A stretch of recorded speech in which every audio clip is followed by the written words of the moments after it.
Recent டைம்ல நான் ஒரு ஆர்டிகல் படித்தேன். ஒரு பெரிய ஒரு கம்பெனியோட சிஇஓ அவர் வந்து 10 to 12 hours ஒர்க் பண்ணால் மட்டும்தான்ப்பா இது வந்து ப்ரொடக்டிவிட்டி. அன்னைக்கு அப்படி நீங்கள் 10 to 12 hours ஒர்க் பண்ணால் மட்டும்தான் நீங்கள் வந்து பிஸியான ஒரு பர்சன் அப்படிங்கிற மாதிரி சொல்லியிருந்தாரு. அதுதான் சூப்பரான விஷயமும் கூட அப்படின்னு சொல்லிட்டு. பட் ஆனால் அந்த கார்பரேட் கம்பெனிஸோ இல்லை சிஇஓஸோ ஏன் 10 to 12 hours இல்லை 18 hours ஒர்க் பண்ணணும்னு சொல்கிறாங்கன்னா, அவங்க அந்த அளவுக்கு ஒர்க் பண்ண மாட்டாங்க. பட் அவங்க எம்ப்ளாயீஸை அவங்களுக்காக ஒர்க் பண்ண வைக்கணும் அப்படின்னா இது ஒரு டாக்டிக். எல்லாருமே அப்படி சொல்றாங்க நான் சொல்ல, பட் சொல்றவங்கள மேக்ஸிமம் ஆஃப் த டைம் அவங்களோட எம்ப்ளாயிஸை ஒர்க் பண்ண வைக்கணுங்கிறதுக்காக தான். நமக்குள்ளேயுமே இந்த ஒரு பிலீஃப் இருக்கும், 10 to 12 hours ஒர்க் பண்ணால் மட்டும்தான் அது வந்து ஒரு ப்ரொடக்டிவான ஒரு விஷயம். 3 to 4 hours ஒர்க் பண்ணுறதுலாம் வந்து இட்ஸ் அ பிஎஸ் அப்படின்னு சொல்லி நினச்சிருப்போம். ஏன் நானுமே இன்ஸ்டெட் ஆஃப் தட் நினச்சிருக்கேன். லைக் நான் வந்து ஒரு 2024 அந்த என்னோட பிஸ்னஸ் ஸ்டார்டிங் பண்ண அந்த ஒரு ஸ்டேஜில் வந்து 10 to 12 hours வந்து ஒர்க் பண்ணணும். அப்படி பண்ணால் மட்டும்தான் அது வந்து ஒரு ஹார்ட் ஒர்க். அப்படி இல்லைன்னா அது வந்து ஒர்க்கே கிடையாது. நம்மளே ஏமாத்திக்க கூடாது. ஆனால் மேக்ஸிமம் திரும்பி நான் ஜாபெல்லாம் குவிட் பண்ணிட்டு ஏன் பிஸ்னஸ் ஸ்டார்ட் பண்ணணும்னு நினச்சேன் அப்படின்னா, ஒர்க்லெஸ் ஏர்ன் மோர் அப்படிங்கிற இந்த ஒரு தியரியை என் லைஃப்பில் நான் அப்ளை பண்ணணும் அப்படிங்கிறதுக்காக மட்டும்தான். ஸோ இந்த ஒர்க்லெஸ் லேர்ன் மோர் அப்படிங்கிறது ஒர்க்லெஸ் ஏர்ன் மோர் அப்படிங்கிறது ஒர்க் பண்ணுறதுங்கிறது 3 to 4 to 5 hours maximum time 6 hours இருக்கலாம்.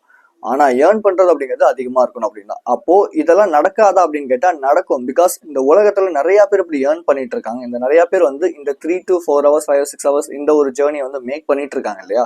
ஸோ அப்படிங்கும்போது இதை நம்மளுமே வந்து ஃபாலோ பண்ணலாம். அதாவது இதை நீங்கள் லேர்னிங்க்கும் ஃபாலோ பண்ணுறான். ஸோ இந்த வீடியோவில் நான் உங்களுக்கு சொல்ல போகிற விஷயம், எப்படி 3 to 4 hours ரொம்ப ஒரு நாளில் ப்ரொடக்டிவாக இருக்கலாம் அப்படிங்கிறதையும், ரெஸ்ட் எவ்வளோ முக்கியம் டீட்டெயில்டாக அந்த வீடியோவில் நான் எக்ஸ்பிளைன் பண்ண போகிறேன். நான் யாருன்னு தெரியாது, நான் கேஜே, நான் ஒரு செல்ஃப் இம்ப்ரூவ்மெண்ட் யூடியூபர். நான் கன்சிஸ்டண்ட்டாக வீடியோஸ் போஸ்ட் பண்ணிட்டு இருக்கேன். நான் ஆன்லைனில் கோச்சிங் பிஸ்னஸும் ஸ்டார்ட் பண்ணிட்டு இருக்கேன். ஸோ நான் என்ன என் லைஃப்பில் இம்ப்ரூவ் பண்ணிட்டு இருக்கேனோ அதை நான் இங்கே உங்களுக்கு சொல்லித்தரேன். எனக்கு என்ன ஒர்க் அவுட் ஆகுதோ அதை நான் இங்கே சொல்லித்தரேன். நானுமே இந்த ஒரு பிலீஃப் வச்சிருந்தேன். ஆக்சுவலி இந்த 10 to 12 hours 18 hours ஒர்க் பண்ணால் மட்டும்தான் இது வந்து ஒரு ஹார்ட் ஒர்க், அது மட்டும் தான் ப்ரொடக்டிவிட்டி அப்படின்னு நான் நினச்சிட்டு இருந்திருக்கேன். பட் லிட்ரலாக அது உண்மை கிடையாது. ஓகே, ஸோ அது ஒரு கிட்டத்தட்ட நம்மளே ஏமாத்திக்க மாட்டோம். அப்போ ப்ரொடக்டிவிட்டி அப்படின்னா என்ன அப்படின்னா, லைக் நீங்கள் வந்து ஒரு 10 hours ஒர்க் பண்ணுறோன்னு வச்சுக்கோங்க. 10 hours ஒர்க் பண்ணுற அந்த ஒர்க்கை கூட ஒரு 3 to 4 hours ஃபோக்கஸ்டாக நீ ஒர்க் பண்ணும்போது, டீப்பாக ஒர்க் பண்ணும்போது ஒரு நாள் ஈஸியாக அந்த விஷயத்தை முடிச்சிட முடியும். பிரெயின் ட்ரேசி சொன்ன ஒரு விஷயம் என்னன்னா, லைக் 10 to 12 hours நீ வந்து ஒர்க் பண்ணுறத இந்த பார்க்கின்சன்ஸ்லாம் சொல்லுவாங்க. அதாவது டெட்லைன் எனக்கு வந்து கொஞ்சம் இதாக தான் இருக்குது, அதனால கொஞ்சமாக பண்ணிக்கலாம் அப்படிங்கிறத விட ஒரேடியா ஒரு மணி நேரத்துல 2 மணி நேரத்துல நீ உட்காந்து ஃபுல் ஃபோக்கஸ்டாங்கன்னா அதை விட உன்னால இன்னும் பயங்கரமான ஒரு ஃபோக்கஸ்டா உன்னால பண்ண முடியும். ஏன் காலைல நான் எந்திரிச்சோடனே வந்து வீடியோ எடுக்கிறேன், ஏன் காலைல எந்திரிச்சோடனே நான் வந்து ஸ்கிரிப்ட் எழுதுறேன் அப்படின்னா, என்னோட மெயின் டாஸ்கே அதுதான். ஸோ அதனால தான். ஸோ அப்போ அந்த பிலீஃபை யார் உடைக்கணும் அப்படின்னு கேட்டிங்கன்னா, நம்ம தான் உடைக்கணும். யாருமே வந்து நமக்கு வந்து இல்லை நீ வந்து இப்படி பண்ணால் மட்டும்தான் யாருங்க சொல்கிறா, கொஞ்சம் யோசிச்சு பாருங்க. 3 to 4 hours ஒர்க் பண்ணவே கூடாது, 10 hours 12 hours ஒர்க் பண்ணாதான் அது யார் சொல்றது? யார் இப்படிதான் இருக்கணும்னு யார் சொல்றது? கொஞ்சம் யோசிச்சு பாருங்களேன். கொஞ்சம் உங்க பெர்ஸ்பெக்டிவை கொஞ்சம் சேஞ்ச் பண்ணி பாருங்க இந்த விஷயத்துல. So you will get a new perspective. Okay, 10 to 12 hours நான் ஒர்க் பண்ணும்போது எனக்கு எப்படி இருக்கும் அப்படின்னா, ரொம்ப ஸ்ட்ரெஸ்டா இருக்கும், ரொம்ப ஓவர்வெல்டா இருக்கும். லைக் வந்து பேர்ன் அவுட் ஸ்டேஜுக்குலாம் போயிருக்கேன், கதறுவேன். எப்படி இருக்கும் அப்படின்னா, ஏதோ திரும்பி ஒரு கூண்டுக்குள்ள, அதாவது 9 to 5ங்கிற இந்த ஒரு ரேட் ரேஸ்குள்ள போய் நான் மாட்டிக்கிட்டேன். அதாவது புது கைண்ட் ஆஃப் ரேட் ரேஸ்குள்ள போய் மாட்டிக்கிட்டேன் இப்படிங்கிற மாதிரி இருக்கும். 9 to 5ங்கிற ஒரு ஜாபை விட்டுட்டு பிஸ்னஸ்ங்கிற பேர்ல இதுல 9 to 5 ஜாப், அதாவது வந்து ஒரு சர்டன் பீரியட், அதாவது காலையில தான் கிளைண்ட்ஸ் அட்டன் பண்ணும், அதாவது ஒரு விடிய காலில் தான் என்னோட கிளைண்ட்ஸ் அட்டன் பண்ணோம் அப்படின்னா, ஒரு 5:30 to 6, 6:30 to 7 இந்த டைம்ல தான் அட்டன் பண்ணோம் அப்படின்னா, நான் அது பண்ணாம நைட்டு 9 மணி வரைக்கும்லாம் நான் வந்து கிளைண்ட்ஸ் அட்டன் பண்ணியிருக்கேன். எனக்கு அப்பெல்லாம் எப்படி இருக்கும் அப்படின்னா, இந்த பிசினஸே வேணாண்டா, வெறுப்பா இருக்கடா அப்படிங்கிற மாதிரி இருக்கும்.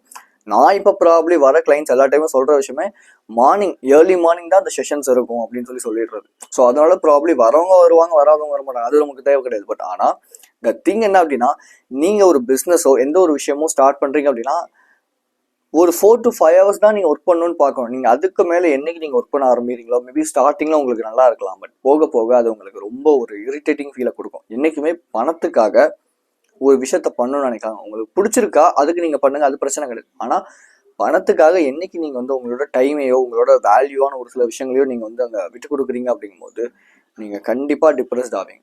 ஸோ அப்போ எப்படிப்பா அந்த 3 to 4 hours எப்படி நம்ம டீப் ஒர்க் பண்ணலாம் அப்படின்னா, number 1, first of all leverage task அப்படிங்கிற ஒரு விஷயம் இருக்கு. லிவரேஜ் டாஸ்க் அப்படின்னா என்னன்னா, நீங்க ஃபர்ஸ்ட் எந்திரிச்ச உடனே லைக் வந்து எனக்கு இன்னைக்கு நாள்ல இதுதான்ப்பா ப்ரையாரிட்டியான ஒரு டாஸ்க், இந்த டாஸ்க் பண்ணேன் அப்படின்னா நான் சூப்பரா ஃபீல் பண்ணுவேன், செம்மையா ஃபீல் பண்ணுவேன், எனக்கு அந்த நாள்ல இந்த டாஸ்க் வந்து ரொம்ப ஒரு ஹெல்ப்ஃபுல்லான ஒரு டாஸ்கா இருக்கும் அப்படின்னா அது என்ன டாஸ்கா இருக்கும்?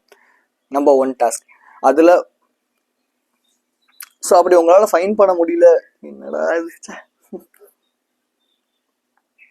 ஸோ அப்படி உங்களால் ஃபைன் பண்ண முடியல அப்படின்னா 10 டாஸ்க்கு லிஸ்ட் அவுட் பண்ணுங்க. அதில் ஒரே ஒரு டாஸ்க், இந்த ஒரு டாஸ்க் நான் பண்ணேன் அப்படின்னா என்னோட 10 டாஸ்க்குக்கான வேலையும் என்னால் ஈஸியாக பண்ணிட முடியுப்பா, இதுதான் என்னோட ப்ரையாரிட்டி அப்படின்னா அந்த டாஸ்க்கை சூஸ் பண்ணுங்க. இதுதான் லிவரேஜ் ஆன டாஸ்க்.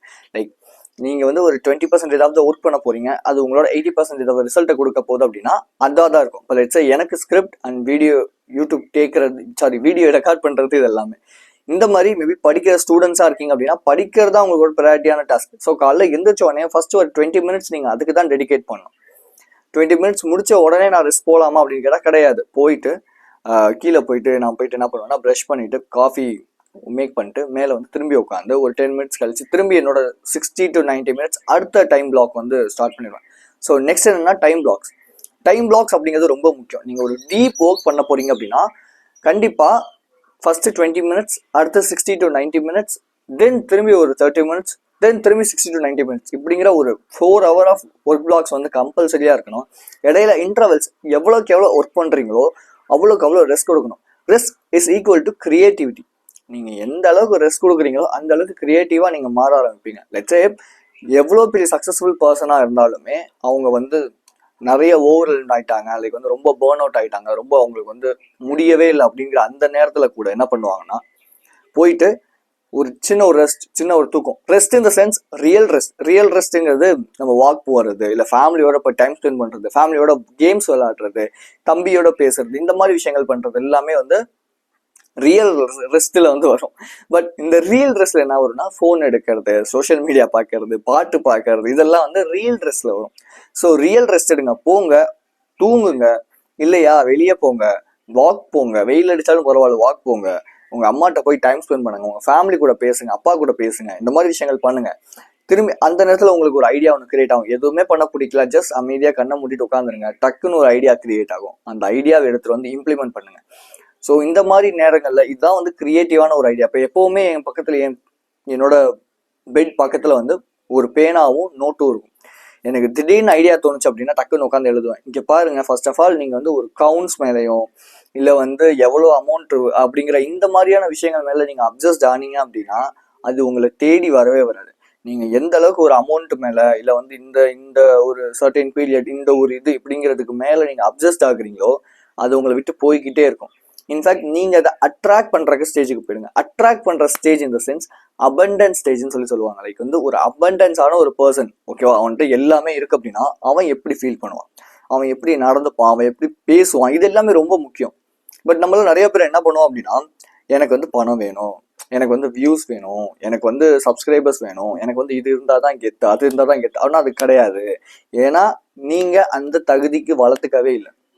ஸோ அந்த தகுதியை வளர்த்துக்கங்க. அப்போது மார்னிங்கில் உங்களுக்கு அந்த ப்ரையாரிட்டியான டாஸ்க் எல்லாத்தையும் அந்த டாஸ்க்கை முடிச்சதுக்கப்புறம் ஆஃப்டர்நூன் டைமில் லேர்னிங்க்கு ஸ்பெண்ட் பண்ணுங்க. ஒரு புது விஷயம் கற்றுக்க. ஸ்டூடெண்ட்ஸாக இருந்தீங்கன்னா நீங்கள் படிக்கலாம் வேணாம், அந்த டைமில் ரெஸ்ட் எடுங்க. பட் இதுவே நீங்கள் வந்து ஒரு பிஸ்னஸ், ஒரு என்டர்பிரனர், இல்லை என்ன மாதிரி வந்து யூடியூபர், இல்லை ஸ்கிரிப்ட் எழுதணும், இல்லை நான் மற்றவங்களுக்காக ஒரு சில ஃப்ரீலான்சிங் ஒர்க்லாம் பண்ணுறேன் அப்படின்னா உங்களுக்கு தேவையான ஸ்கில்ல ஆஃப்டர்நூனில் ஒரு 3 to 4 hours, அட்லீஸ்ட் ஒரு 2 hours ஆகுது லேர்ன் பண்ணுறதுக்கு ட்ரை பண்ணுங்க. லேர்ன் பண்ணுறது இந்த சென்ஸ் இது வந்து ஸ்கூல் படிக்கிற மாதிரி மனப்பாடம் பண்ணுங்க நான் சொல்ல.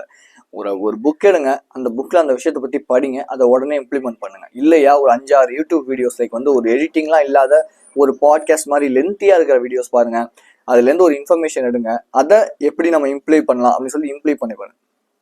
ஸோ இப்படிப்பட்ட விஷயங்கள் நீங்கள் பண்ணும்போது மட்டும்தான் நீங்கள் இந்த 4 to 5 hours அந்த ஒரு டீப் ஹவர்ஸ்க்கான ஒரு அடுத்த ஒரு செஷனாக இதை வந்து வச்சுக்க முடியும். ஓகேவா. நெக்ஸ்ட் ஈவினிங் பீரியட் வரும்போது ஜேர்னலிங், மெடிடேஷன்ஸ், தென் நாளைக்கு என்ன பண்ணலாம் இப்படிங்கிற இந்த மாதிரியான விஷயங்களை நீங்கள் கோத்ரூ பண்ணணும். அதாவது வந்து ஈவினிங் டைமில் நம்ம ரொம்ப நம்மளை டவுனாக மாற்றணும். லைக் வந்து நம்ம கிட்ட இருக்க எல்லா தாட்ஸையும் வெளியே கொண்டு வரணும். அதுக்கு மெயினான விஷயம் என்னன்னா ஜேர்னல் பண்ணலாம். இன்னைக்கு நீங்கள் என்ன தப்பு பண்ணீங்க, என்ன கரெக்டாக பண்ணியிருக்கீங்க, என்ன நீங்கள் பண்ணலாம் நெக்ஸ்ட் அப்படின்னு சொல்கிறது ஜேர்னலிங். ரெண்டாவது மெடிடேஷன். ஒரு 10 minutes வந்து அந்த ஈவினிங் டைமில் ரிலாக்ஸ்டான ஒரு மியூசிக்கை போட்டு மெடிடேஷன் பண்ணுங்கள். மூணாவது நாளைக்கு என்ன டே, நாளைக்கு என்னென்ன பண்ண போகிறோம் அப்படிங்கிறத ஷெட்யூல் பண்ணுங்கள். நாளைக்கு என்ன பண்ண போகிறோங்கிறத முன்னாடியே நீங்கள் ஷெட்யூல் பண்ணிட்டீங்க அப்படின்னா நாளைக்கு நீங்கள் அதை பார்த்த உடனே டக்குன்னு பண்ணுறது உங்களுக்கு தோணும். அப்படி இல்லைன்னா ஓகே இன்னைக்கு பண்ணி ஆகணுமா, நம்ம வேணா காலையில் படம் பார்க்கலாமா அப்படின்னு சொல்லிட்டு போய் படம் பார்க்க ஆரம்பிப்போம், பாட்டு கேட்க ஆரம்பிப்போம், இப்படி நம்ம டைவர்ட் ஆக ஆரம்பிப்போம். ஓகே, ஸோ இதுதான் வந்து ஒரு ப்ராப்பரான ஒரு விஷயம். ஸோ 4 to 3 to 4 hours வந்து ஒரு ப்ராப்பரான ஒரு டீப் ஒர்க் செஷன் எடுத்துக்கிட்டீங்க அப்படின்னா, அதுவும் மார்னிங்ல, ஈவினிங்லலாம் எடுத்துக்காதீங்க, மார்னிங்ல எடுத்துக்கங்க. அந்த 10 to 12 hours அப்படிங்கிற அந்த ஒரு விஷயத்த முதல்ல தூக்கி போடுங்க. இது உங்களை வந்து அடிமைப்படுத்தி திரும்பியுமே அந்த ஒரு நீ வந்து 10 to 12 hours ஒர்க் பண்ணும் எனக்காகன்னு சொல்லி முதலாளித்துவத்திலேருந்து சொல்ற ஒரு விஷயம் தான். எல்லாருமே அப்படி இருக்காங்க நான் சொல்ல. பட் ஆனா நீங்க ஒருத்தவங்களுக்கு கீழே வேலை செய்றீங்க அப்படின்னா கம்பல்சரியா 10 to 12 hours ஒர்க் பண்ணுங்கிறத அவங்க வந்து எந்த ஒரு மூலியமா வேணாலும் உங்களுக்குள்ள வந்து திணிப்பாங்க. சைக்காலஜில நீங்க ப்ரொடக்டிவா இருக்கேங்கிற பேர்ல 10 to 12 hours வந்து நான் வந்து ஒர்க் பண்ணிக்கிட்டே இருக்கேங்க அப்படின்னு சொல்லி பண்றீங்க அப்படின்னா இது உங்களை ஸ்ட்ரெஸ்ஸுக்கு லீட் பண்ணும். அந்த ஸ்ட்ரெஸ் என்ன பண்ணும் அப்படின்னா உங்களோட கிரியேட்டிவிட்டியை டவுன் பண்ணிடும். ஏன்னா நீங்க எவ்வளோக்கு எவ்வளோ அதிகமா ஸ்ட்ரெஸ் ஆகுறீங்களோ அவ்வளோக்கு எவ்வளோ உங்களோட ப்ரீஃப்ரண்டல் கார்டெக்ஸ் அப்படிங்கிறது ஒர்க் அந்த அளவுக்கு வந்து ஒர்க் ஆகாது. ப்ரீஃப்ரண்டல் கார்டெக்ஸுக்கு தேவை மைண்ட்ஃபுல்னஸ். ஸோ நீங்கள் எந்த அளவுக்கு ஸ்ட்ரெஸ்டாக ஓவர்வெல்ம்டாக ஒரு விஷயத்த பண்ணிக்கிட்டே இருக்கீங்களோ பேர்ன் அவுட் ஆகிடுவீங்க, டோட்டலாக தூக்கி போட்டு போயிடுவீங்க. அதனால தான் எப்போவுமே ஃபஸ்ட்டு ஸ்டார்ட் பண்ணுற ஒரு விஷயத்த நல்லா ஸ்டார்ட் பண்ணுவீங்க, கொஞ்சம் ஓவர்வெல்ம்ட் ஆகிடும், லைக் பேர்ன் அவுட் ஆகிடும். ஏன்னா ரொம்ப நீங்கள் அதுலேயே அடிக்ட் ஆகிடுவீங்க. இப்போ லட்சே ஒருத்தர் புதுசாக, ஏன்னா நான் வந்து கோடிங்லாம் கற்றுக்கிட்டு இருந்தேன் ஒரு சர்டன் பீரியடில், சும்மா அது ஒரு ட்ரை பண்ணேன், ஓகேவா. ஸோ அப்படிங்கும்போது ஃப்ரீ கோர்ஸ்லாம் எடுத்து படிச்சுட்டு இருந்தேன் அந்த கோடிங்லாம் பண்ணுறதுக்கு, கோடர் ஆகலாம், வெப்சைட்டை கிரியேட் பண்ணலாம் அப்படின்னு சொல்லிட்டு. அதெல்லாம் பண்ணும்போது ஸ்டார்டிங்கில் நல்லா இருந்துச்சு. பட் போக போக ஒரு பாயிண்ட்டுக்கு மேலே என்னாச்சு அப்படின்னா எனக்கே வந்து ஒரு மாதிரி ரொம்ப என்னடா இது பண்ணிக்கிட்டு இருக்க அப்படிங்கிற அந்த ஒரு மைண்ட் ஸ்டேட்டுக்கு நான் வந்து போயிட்டேன். So the thing 4 to 5 hours work பண்ணுங்க. இதுதான் ப்ராப்ளி என்னோட ஒரு எனக்கு பிடிச்ச ஒரு பெர்ஸ்பெக்டிவ்னு வச்சுக்கோங்களேன். மற்றபடி மற்றவங்க என்ன சொல்கிறாங்க அப்படிங்கிறதெல்லாம் எனக்கு தெரியாது. பட் என்னை பொறுத்தவரை 4 to 5 hours நீங்கள் டீப் ஒர்க் பண்ணீங்க அப்படின்னாலே ப்ராப்ளி நீங்கள் நினைக்கிற கோல்ஸ் உங்களால் அச்சீவ் பண்ண முடியும். லெட்ஸே யோசிச்சு பாருங்கள், இன்னைக்கு நீங்கள் ஒரு 2 to 3 hours உங்களோட ஸ்கில்காக ஸ்பெண்ட் பண்ணுறீங்க, இல்லை ஒரு விஷயத்த தொடர்ந்து பண்ணிகிட்டே இருக்கீங்க. At the end of the year நீங்கள் எப்படிப்பட்ட ஒரு பர்சனாக இருப்பீங்கன்னா அந்த ஸ்கில்ல எக்ஸல் ஆன ஒரு மாஸ்டரான ஒரு பர்சனாக இருப்பீங்க. ஸோ பட் இருந்தாலும் என்ன ஆகும்னா இந்த படிக்கணுங்கிற ஹேபிட் வந்து உங்களுக்கு ஒரு லேர்ன் பண்ணணும் அப்படிங்கிற ஒரு ஹேபிட் வந்து ஒரு என்ன சொல்றது, அது பேர் ஒரு இதாக ஃபார்ம் ஆயிரும், லைக் வந்து ஒரு ஹேபிட்டாக ஃபார்ம் ஆயிரும். அப்படிங்கும்போது நீங்கள் ஒரு வருஷம் கழிச்சு பார்த்தீங்க அப்படின்னா நீங்கள் எல்லாத்தையுமே அட்ராக்ட் பண்ண ஆரம்பிச்சிருவீங்க. நீங்கள் எல்லாத்தையுமே தேடியுமே போகணுங்கிற எந்த விதமான அவசியமும் கிடையாது. அது மேபி கேர்ள்ஸாக இருக்கலாம், அது மேபி மணியாக இருக்கலாம், அது மேபி பிஸ்னஸாக இருக்கலாம், அது மேபி வியூஸாக இருக்கலாம், லைக்ஸாக இருக்கலாம், சப்ஸ்கிரைபர்ஸ் கவுண்டாக இருக்கலாம், இப்படி எல்லாமே. ஓகே, நீங்கள் அந்த தகுதிக்கு வளரணும். உங்களுக்கு வந்து ஒரு சில விஷயங்கள் வந்து ஒரு சில பேர் சீக்கிரம் அட்டைன் பண்ணிட்டாங்க, எனக்கு அட்டைன் பண்ணனா ஒன்றும் இல்லை, தகுதி இன்னும் அதிகமாக வளங்க. எவ்வளோக்கு எவ்வளோ வந்து ஒர்க் பண்ண முடியுமோ அவ்வளோக்கு எவ்வளோ அந்த 4 to 5 hours 6 hours ஒர்க் பண்ணுங்க, பயங்கரமாக ஒர்க் பண்ணுங்க. நீங்கள் யாருங்கிறத உங்களுக்கு நீங்கள் ப்ரூவ் பண்ணுங்க, அவ்வளோதான், சிம்பிள். அதை விட்டுட்டு அவனுக்கு சீக்கிரம் சக்ஸஸ் கிடச்சிருச்சு, எனக்கான சீக்கிரம் சக்ஸஸ் கிடைக்கவே இல்லை, ஸோ அதனால் நான் ஒரு தண்டம் அப்படின்லாம் சொல்கிறதெல்லாம் it's a kind of coping. Okay, so கண்டிப்பாக உங்கள் எல்லாராலையுமே முடியும். சும்மா 10 to 12 hours ஒர்க் பண்ணால் மட்டும்தான் இங்கே வந்து ஒர்க், இல்லைன்னா மற்றது எல்லாமே ஒர்க் கிடையாது, அப்படிலாம் கிடையாதுங்க. ஒர்க் பண்ணுங்க, 3 to 4 hours 5 hours ஒர்க் பண்ணுங்க, போதும். அதுவே போதுமானது தான் என்னை பொறுத்தவரை கிடையாது. நீங்கள் போய் சர்ச் பண்ணி பாருங்கள் கூகுள், நிறையா சக்ஸஸ்ஃபுல் பீப்புள் அப்படி தான் ஒர்க் பண்ணுறாங்க. ஓகே, எவ்வளோக்கு எவ்வளோ ஒர்க் பண்ணுறீங்களோ அவ்வளோக்கு அவ்வளோ லைக் வந்து ஒரு ரெஸ்ட் அப்படிங்கிறதும் ரொம்ப ரொம்ப முக்கியம். So be strong and stay positive. நான் பர்சனல் ஆன்லைன் கோச்சிங் ஸ்டார்ட் பண்ணியிருக்கேன். இது 1-on-1 ஆன்லைன் கோச்சிங், லிங்க் கீழே இருக்குது, ஷெடியூல் பண்ணிக்கோங்க. Be strong and stay positive. This is KJ. I will see you in this informative video and thank you for watching my video. என்னோட Instagram account கீழே follow பண்ணுறதுலாம் follow பண்ணிக்கலாம். I love you so much guys.